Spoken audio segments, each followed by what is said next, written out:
Hi guys, Knife Detector here, and I am making this video on a beautiful Saturday morning, although you probably will not see it for another week or so, or slightly less than a week. This video will come out on a Friday. So the reason I want to make this video is because I'm going to make a video on this bad boy right here. Look at this beautiful Colonial Stockman. And I had mentioned before that I had some knives that were Victorinox and some Stockmans that I wanted to be alternating with. So this is the last of those Stockman knives for a while that I'm going to be alternating with. And I wanted to talk to you about this vintage 1970s Colonial Stockman. And I'm also going to compare it to a couple of other Stockmans that I've done videos on as well. Like this Buck 307, which is still probably one of my all-time favorites, and this beautiful red black cherry bone Rough Rider that I traded for with my my good friend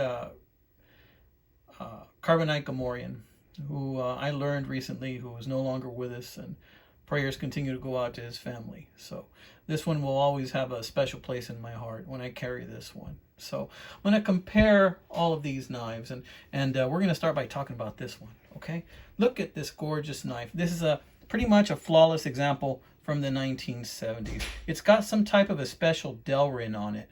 And this special Delrin that it has, I don't know what it's made of or how it's made, but look at the beautiful brown and caramel hues that it has. The way those pins are done, those brass pins, they're just perfection. And then that lovely anvil right there, it's really the anvil that sells me on this pocket knife, guys. Really love that pocket knife. Look at those shiny blades. They've got a few minor scratches from when I've opened it and closed them, so you can tell there's a slight amount of blade rub, but that's pretty common, you know, in older knives. Back then, knife manufacturers were not really concerned with blade rub. They expected knives to be used. They expected them to be used as a tool. And when you use something as a tool, it gets scratches, right? And it has some, I believe those are brass liners, and they're pretty old, as you can see. So they are a little bit dark, but you can still see and make out the brass liners in there. But the Delrin on this is just fantastic. I mean, this knife was probably just put away and left alone for about 40-50 years, guys. How much did I pay for this knife? I paid about $10 for this knife, and you can find this knife probably for about the same price on eBay right now. They are not that pricey. Now, there are some people asking crazy money for this knife. I've seen some of these knives on eBay that the seller is asking $75 for this knife. But come on, I mean, it's a Colonial. It's a good quality knife, although when I did get this, the blades were not sharp at all, but a few passes with my diamond easy lap rod, and that took care of that, no problem. But it's just a gorgeous knife. So what I'm going to do right now is I'm going to close the blades on this knife. These beautiful blades. Of course, the Stockman has the sheep's foot. Look at that sheep's foot. It's got a nice little choil down there as well. Look at that main clip point. It's got a nice little choil there too. And look at that spay blade. It's got a little choil there too. It's a little dirty right there from oil. So I'm going to take this and let's compare the length and the weight to some of those other knives. The other knives that I have here that I'm showing you guys. Okay.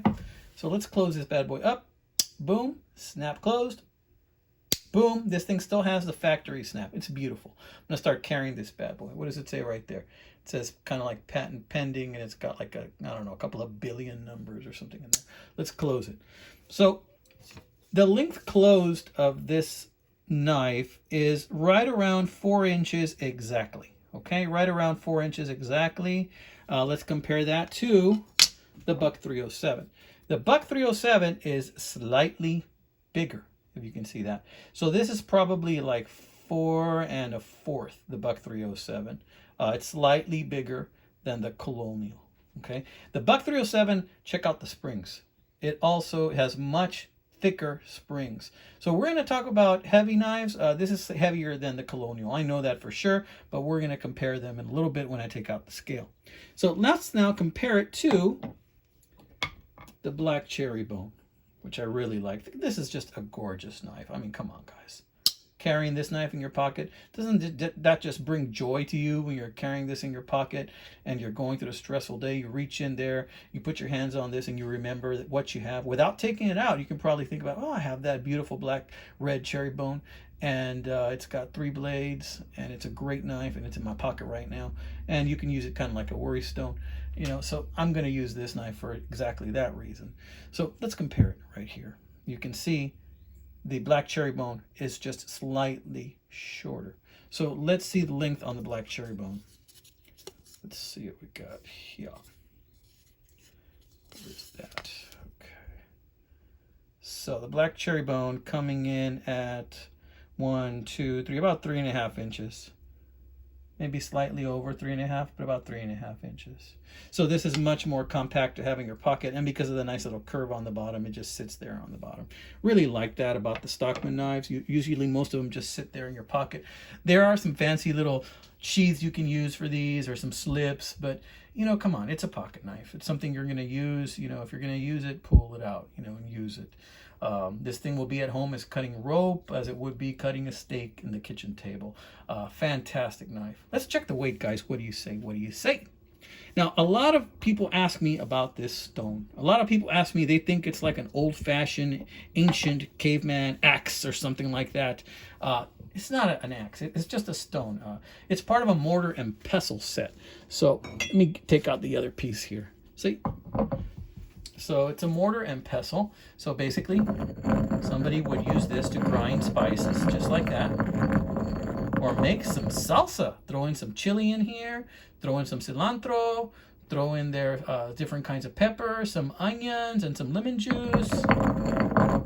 And voila, you got yourself some salsa, right? So I use this because it's just a great knife stand. So that's why I use that. But we're going to put that away because I don't need that right now. And we're going to break out the scale. That's what we're going to do.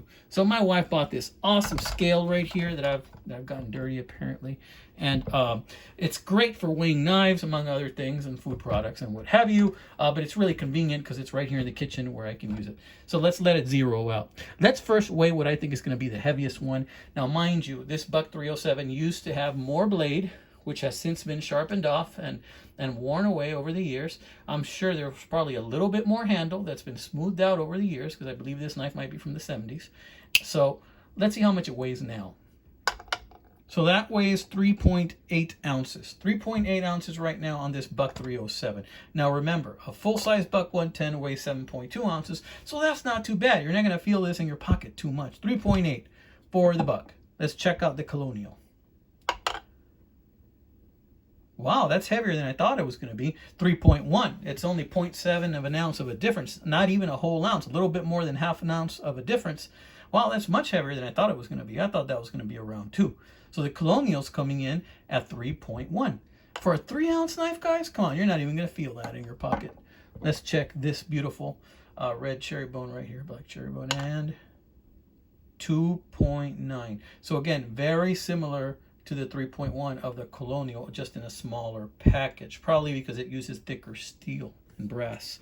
All right, guys, so that's a good comparison, I think, of those three. It'll give you some options in case you're wondering, what you're going to be carrying or what exactly you should carry, And I know not everybody is going to have these knives with you. There's so many options out there for Stockmans, so many different knife makers. But these are a couple of vintage models right here, and here we have a more modern one that you could purchase on Smoky Mountain Knife Works, and it's a Rough Rider. So we got choices, and one of the wonderful blessings that us knife collectors have is that we got choices, right? And we're blessed to be in this hobby.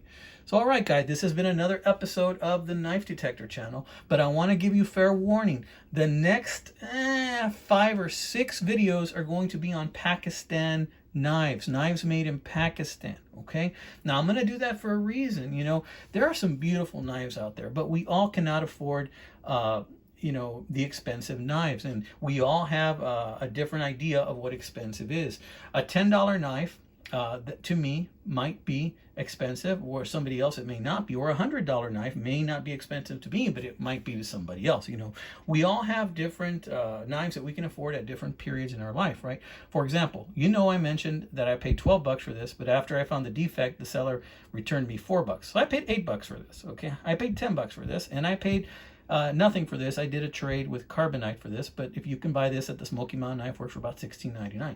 So everything is relative. It depends what we can afford, right? Well, Pakistan knives They range the gamut also from really inexpensive to really expensive. So it depends on what you like. But most Pakistan knives are really, really affordable.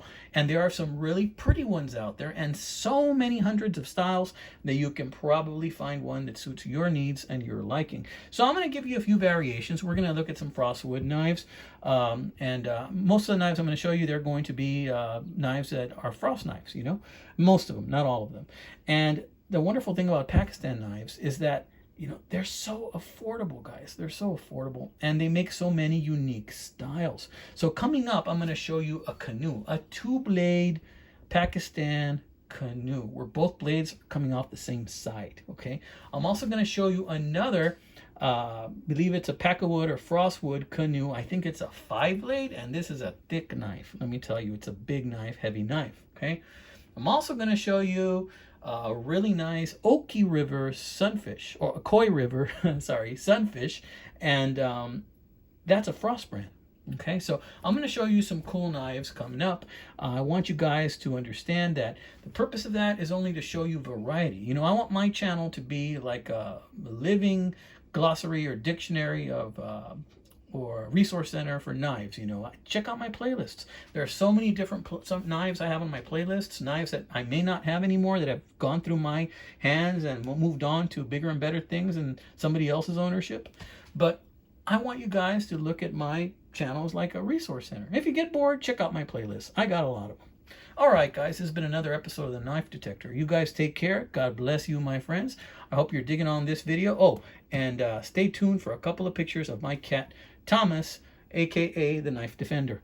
And you will see him napping on my knife drawer. All right, guys, you take care. God bless you, my friends.